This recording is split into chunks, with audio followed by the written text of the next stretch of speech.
Jadi prinsipnya itu kan kita lihat anak-anak ini kan bagaimana mendapatkan pendidikan, informasi, ilmu, apa yang mereka perlukan dan apa yang memang penting untuk hidup mereka. Ini yang mesti kita pikirkan. Dan pandangan orang per orang itu kadang berbeda. Bahkan menteri itu satu dengan yang lain bisa saling berbeda itu.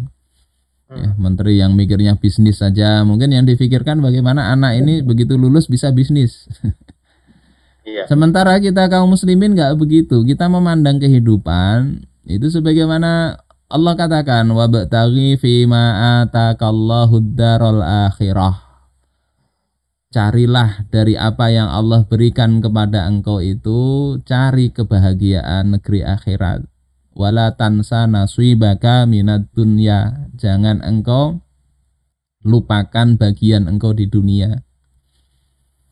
Jadi kalau urusan dunia jangan lupakan saja.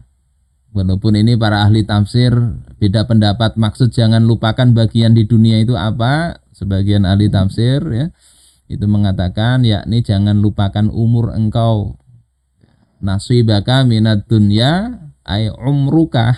Bagian engkau di dunia itu adalah umur engkau. Maksudnya apa? Jangan lupakan usia engkau itu, gunakan untuk mengejar akhirat.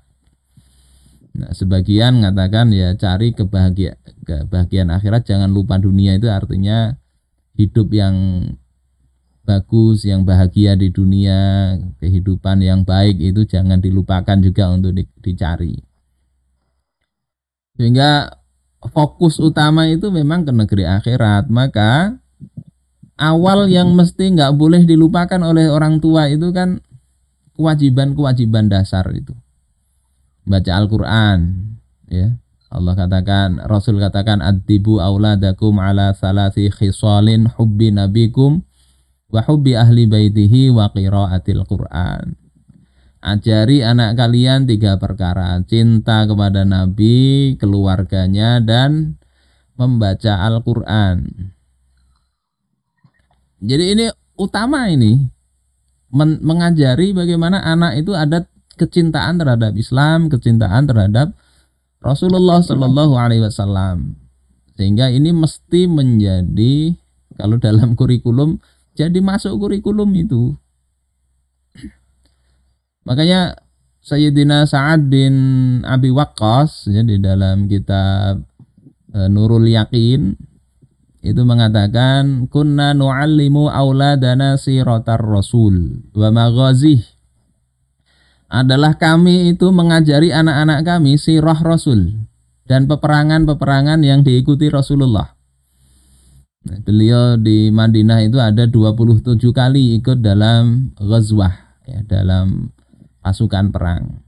Itu diajarkan kepada anak.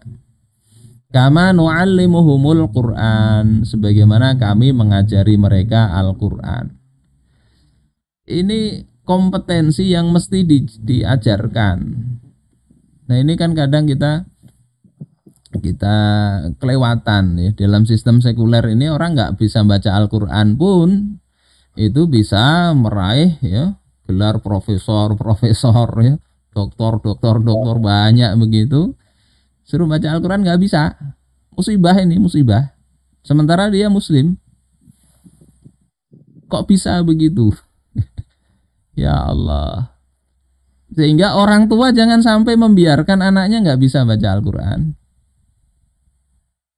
Nah, nggak ngerti tentang kehidupan Nabi. Jangan sampai itu. Sehingga kalau misalnya anak dimasukkan sekolah umum pun, bagaimana ini supaya bisa? Kalau tidak bisa menutupi kekosongan itu, ya jangan dimasukkan ke situ. Sudah tahu di sekolah misalnya nggak diajari ini, nggak akan bisa dia baca Al-Quran, nggak akan bisa dia mencintai Rasul. Ya, dimasukkan ke situ tidak bisa menambali kekurangannya. Ya jangan, itu menzolimi anak, nggak amanah terhadap apa yang telah Allah wasiatkan kepada kita, yakni anak-anak kita itu. Nah, dan nggak cukup membaca aja kan? Nanti membaca Al-Quran itu tujuannya kan mengamalkan, maka perlu bahasa Arab. membaca perlu bahasa Arab, perlu qawaid, ya, nahwu misalnya, perlu sorof. Sehingga ilmu-ilmu itu yang tadi saya katakan di sakofah Islam, dua hal itu mesti diajarkan, mestinya begitu.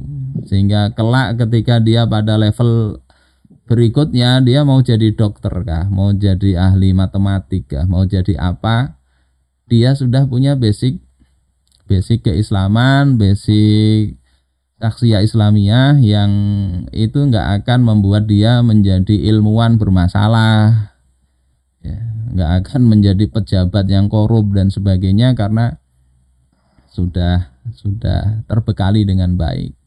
Di samping tentunya tentang adab, ya, bukan sekedar pelajaran sebagai maklumat, sebagai informasi semata.